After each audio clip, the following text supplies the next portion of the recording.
periods. A crack-up, a drunk, a psychopath, whatever that is. All of them more functional than you. It wasn't love. Thank you for joining us for the Slow Horses press conference. This is our amazing group. Names are here. We will get started. Whoever wants to take the first question, please, when you're answering or asking your question, just state your name and your outlet, and then who it's directed toward, or if it's open-ended. That would be so wonderful. But I think we're ready to get started. So, first question to you. Mitch, I write for, I'm a dive blogger, NYCC Dad. First of all, the show is fantastic since day one. My writer said to ask any of the talent if you read the books before you read the script, and if that affected the deeper dive into your character, and especially Christopher, the guy in the books is a little larger. Really? I hadn't read the books before I started the show. But once the audition came through, I speed read through the first novel, and then when I was casting the show, I went through all of them, mostly to see what Roddy's arc would be, if I could service my mortgage, and if I was going to die. So once I realized that 5 was really going to be his season, where he takes a bit more front and center, I was really gunning towards that. So Mick also writes the character of Roddy very differently to the way that I kind of portray him in a way, because most of his dialogue is through internal monologue, which you get a lot of in this season, but it's really helpful for me to see kind of a blueprint of what his world is. Did you read it? No, I read the scripts first and then read it when I was cast. Yeah, I did the same. I had read all of them up until the point that I went to audition. Yeah. And way back when they'd come out. I think I read London Rules back in 2019 or something, and so. But then I didn't then bother rereading it because I just didn't want to get too swayed. I had never heard of the books, and then when I found out about it, I realised that every single one of my friends had read all the books, and it was just me. I lived in a whole bubble of ignorance. I've read the 2 books that I've directed, but Will Smith, the writer, said only allows me to read them once, because he said if I read them too many times, I'll get confused with the plot, and so because the plot is actually quite different. So, but I know them feel-wise, if you know what I mean, rather than actually understand what's going on. All right, yep, go ahead. Christopher, can you talk about Roddy Ho's journey this season? Because we see him everywhere. He's out and about. He's dancing. It's really fun to watch. It's great fun. I mean, when we had the cast and crew showing of season 4, all the pre-production drafts had come out. I hadn't seen them, but all the heads of department had makeup, costume, lighting, everyone. So they really said, "Oh, have you read the new scripts yet? You're in it heaps. It's going to be your season." So it was very exciting for a whole of 5 minutes, and then became quite anxiety-inducing. But it was great fun. It's nice to be able to take Ho outside of Slough House and see what he's like, and unveil another layer to him that I don't think the audience has seen, which I think is what's really great about the show. Every season you see something a little bit more of each of the characters that gives them a little bit more depth. Will gave me such a great toolbox of bits and pieces to play with throughout this season, and I had a really great time working with Saul. Saul really shaped a lot of it, so yeah. The police line was amazing. Thank you. Yes, sir, and just state your name and outlet. Clep Napier, wearecritics.com. Saul, this is for you because you've directed in the past in the series. How are you balancing that tone of like the obscurity, the comedy with the seriousness, and is there anything that you've cut out because it felt a little too parody? Oh, I see where you're going with this. I mean, I find the tone not difficult to do. I think if you're British, you're naturally cynical, and so you're not sort of celebrating victory and things like that. You're like, somebody does well, and you kind of, I don't like them anymore because they're too big for their boots and things like that. So I think it's a very natural, cynical tone that us British people do. We were talking a little earlier about the opening of season 5, which is a very horrible event, followed by a guy dancing, living as this sort of star of his own film. And to me, actually, that is totally the world. Terrible things are happening, and yet we're all starring in our own film, listening to our own music, being totally oblivious to all the horrors. And I actually think it's a very natural tone, funnily enough. And in answer to your second question, yeah, we do cut stuff out. We either cut stuff, sometimes it's too violent, sometimes it's the wrong kind of silly. We have a long discussion, and I really mean far too much of my life discussing how many times Gary Oldman will fart in a series. You know, so there's this very, very sensitive, artistic, intellectual discussion about these things. But I think to me the tones, that's the fun bit of the program. I think it sits very well. I think. Go ahead. Hi, Kurt Anthony Crew, The Current magazine. Can you talk about working with Gary Oldman? Any of you? It's amazing, dream come true. Like, he's as lovely and generous a person as he is as an amazing an actor. Yeah, it's amazing. What about you, sir? That's the same. It's so amazing. He's wonderful, he's generous, he's kind, supportive, and very funny. Kind is like the most important thing. I think a lot of people watching the show think, because the performance is so amazing, that he is like that. He's nothing like that. That's takes a long time to get somebody or him to be like that, and I think that's a testament to him. But I think across the board you find that, the same thing. It's like I've acted like 30 years, and then doing a scene with Gary is like, oh my gosh, what's going to happen? It's possibly like one of the most comfortable things that I've done. I mean, just to say, without giving too much away because it's not a big deal, but there's a scene at near the end of Ep 6 between him and Gary, and it's just, I think it's one of the best things we've ever shot, and I think Gary was actually amazed by his acting. So there was a sort of, there's something that James can do that Gary says he can't. That's not true. Maybe it's not true, but it's what he says. Yeah, we've all, I think, isn't it? It's like when you're with somebody like this, it elevates everybody's game. Absolutely. You want to be. You're only as good as the person you're acting against. Yeah. Yeah. So it's. So technically, we've all won Oscars. We're all very privileged. We really love it. No, you know, I don't get Really. all except you have won an Oscar. I didn't have any scenes with Gary, so sadly no I Oscar. can't comment, but he's adorable. Cool. Go in. Enjoying recording for the Nocturnal. What would you describe the most challenging day on set? The most challenging day that we had, like in the 5th season, the one that we just heard. Mentally or physically? I think for this season, for me, the most physically challenging was filming the opening sequence or hose dance across the courtyard, I suppose. We did how many takes? Many. It was very windy. It was very windy. It was very taxing on the body. You looked effortless. It wasn't. Totally effortless. But it was. Wow. It was very exhausting, but I think it came off pretty well. Yeah. Well, I mean, I just remembered this, that like I had some family stuff go on, and the amazing crew changed the schedule and changed the days. Saul was incredibly generous, so that whole penguin sequence, I was not there. I was like totally with my head with my family.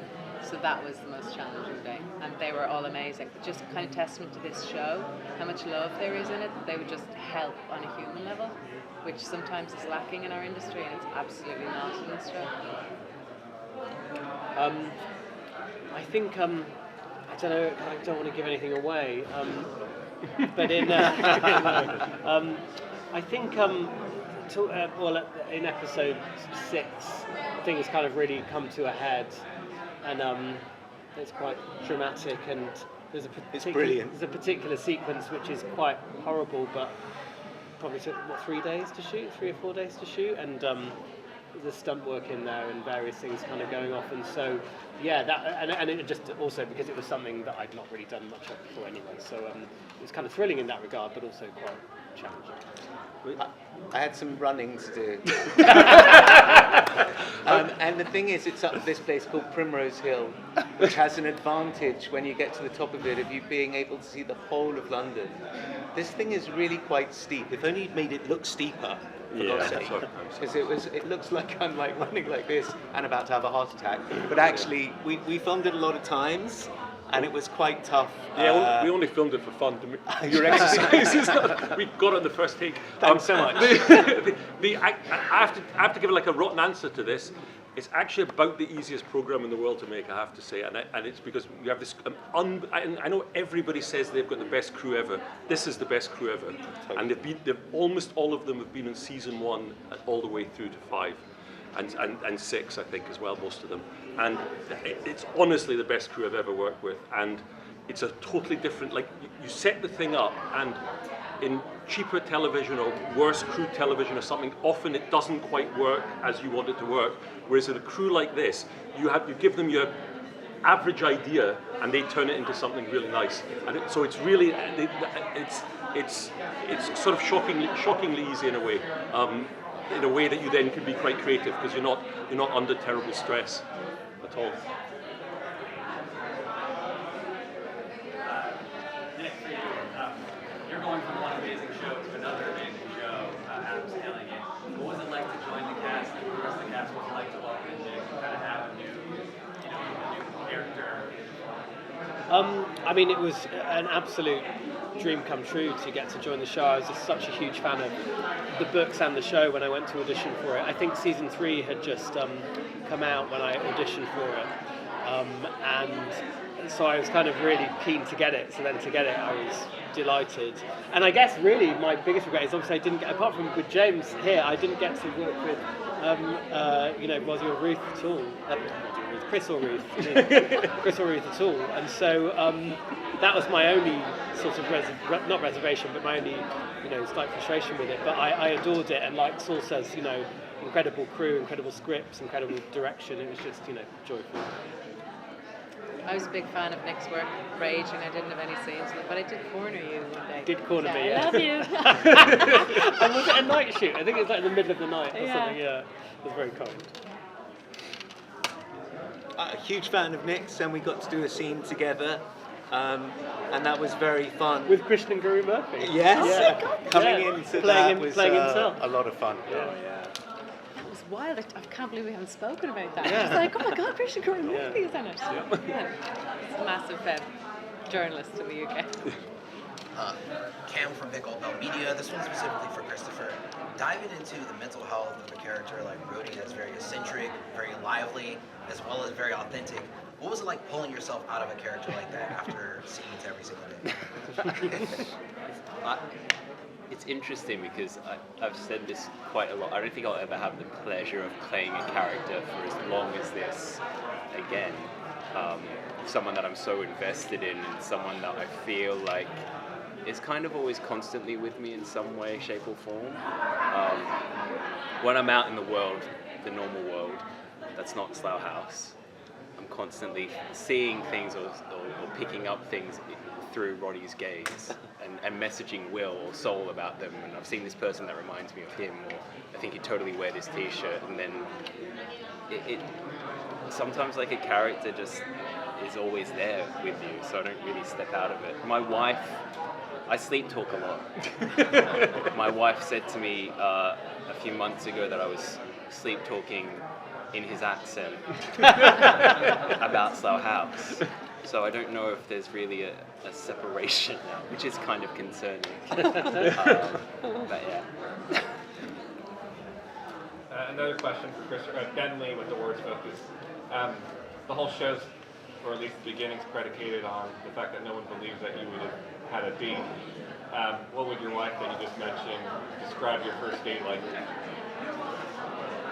She did describe it as not a first date, because I don't think she realized it was a date. So that's very hard. What did we do? We went out we took her to Shake Shack. I paid, obviously. We were doing a show together, so I think it was all very innocent. And then we started watching The Great British Bake Off, and it just kind of spurred on from there. And then she moved in with me. Food is the common denominator. Food is always the common denominator, always. Are there any moments coming up in the season that you can talk about that you're particularly excited for each of your characters for the fans to see? Is there something that you're just like, I can't wait for people to see this or experience this moment that you really love and you're excited for that you can share? I know that. I mean, does this stuff come out after the show is all aired, or we got to be careful about spoilers? I don't care if you spoil. No, but I mean, you guys can. Promise not to tell. Okay. No, I've done that for you, everybody. Episode 5 is unbelievable sequence with James in episode 5, which I think is, in some ways, for me anyway, my own personal thing, in some ways is the most pure bit of filmmaking we've ever done. It's a big sort of action sequence that's not an action sequence. And one of the things we do in the show is very, very self-consciously try not to repeat, because television has a terrible tendency to repeat. And so it's like another type of filmmaking, another type of storytelling that we haven't really done. And it's just, I love watching it, and I think it'll be very exciting just because it doesn't feel like a departure from the show, but it's something that's a different kind of thing. There's stuff that happens towards the end. You could set up at the beginning with this terrible thing, and I think what's really clever about the show is like every time that something happens, most of us are like, well, that's it. Now that's been done, and there's several stings in the tail that come up that like nobody's expecting, maybe apart from River and Lamb, who like work some stuff out because of what Shirley told them.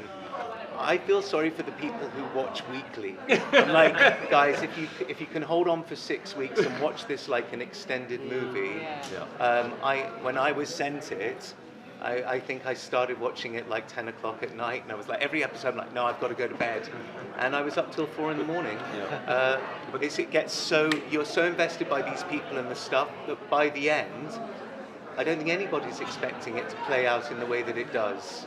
It's affecting. But I think this is an unbelievably clever script this season, and the point, it's not difficult to follow, but then when you get to the end and you work backwards, it's unbelievably intricate, and so it's full of scenes that you might think as you're watching them as sort of throwaway or character stuff or something, and they're not. Everything ties up incredibly. So I found it just incredibly satisfying to get to the end. But Will Smith is terribly clever. Indeed, he is. This is incredible entertainment, but it also reflects the world that we live in today. Can you talk about walking that line? This theme this year is about political violence. It's really incredible. Yeah, I mean, yes and no. The book was written 10 years ago. The script is in a way, the formulation is a couple of years old. The world goes through all sorts of cycles, and maybe at the moment it's full of terrible cycles. So actually, how prescient it is, I'm not sure. I just think you're setting a world that at some point quite serious stuff happens that we touch upon. I mean, I'm not timing's just kind of luck or bad luck or something. So I'm not sure. But I think the general. I mean, again, that answer I gave earlier about terrible things happen, useless people don't notice them is kind of a fairly good description of the world. So I think in a general sense, but I think if being really honest about it, what comes across as prescient, some of it is just luck of timing, you know. Did anybody else have anything to add? I think what Saul just said is like the book came out 2018. So that stuff is like that he's writing Nick Herron. It's already happened in other ways, and he's making, elevating stuff that really happens for the book, for our entertainment. Like Saul says, it's just like it could be almost, unfortunately, like whenever this thing was going to come out, everybody goes, oh my gosh, this thing is so prescient, which I think, unfortunately, is more a reflection of the world we're in than necessarily the TV show. We actually have another theory. In an episode that's yet to come out, there's a far-right rally in London. And our other theory, and recently there was a very big far-right rally in London, and our theory is that by getting all these extras together, we caused all the far-right people to get together to push the far-right movement. So actually, the world is imitating us. It's not. Protect the penguins. Well, yeah, but we have caused terrible political upheaval with this program. Looking up on what she said, I've heard on some blogs that Slow Horses is like The Simpsons. It predicts world events. Oh wow. Can you speak intelligently? I mean, to that? not that intelligently, but I mean, all I can say is to be compared to The Simpsons, I can die happy. So true. I think in a sort of slightly not answering your question, I think there's an interesting thing, which is the DNA of the program is a bit like The Simpsons. It is a bit like Parks and Recreations. You know, it is a bit like The Office. You know, so actually, there's these things are sort of conscious in our minds as to what makes a show like this interesting. And I mean, to me, I don't think if you looked at this show as a purely thriller show, it's that interesting in that way. It's interesting because you mix it up with the other stuff, and to me, when it works, you find a lovely mix of these things, which I think makes it special. And in the world of there's a zillion programs out there, you've got to have something special because you know there's plenty of other channels and plenty of other streamers and plenty of other you know. We'll have time for one more question.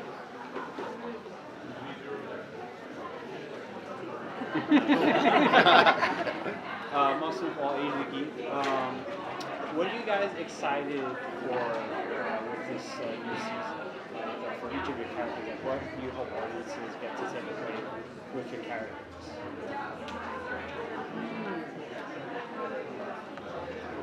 I think with Jaffrey, he what I find interesting about him is that even though he's, you know, I guess sort of left-leaning in his politics, he you know, he's vain and can be manipulative and very, you know, like a lot of politicians, and actually the fact that he probably values his own self-worth over kind of like relationship with his son and sort of where he stands politically. I don't know, I just sort of find it interesting that he's got a few kind of layers to him. No, it's good. That was really good. It's really good. I suppose I hope audiences see something in Flight that reminds them of something that's happened to themselves in their own lives, being in that strange dynamic with your boss, something that reflects their own lives.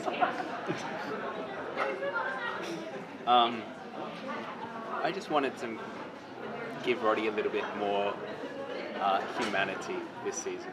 I think it's really easy it could have been very easy with this part to paint him with one kind of arrogant, self-inflated ego paintbrush.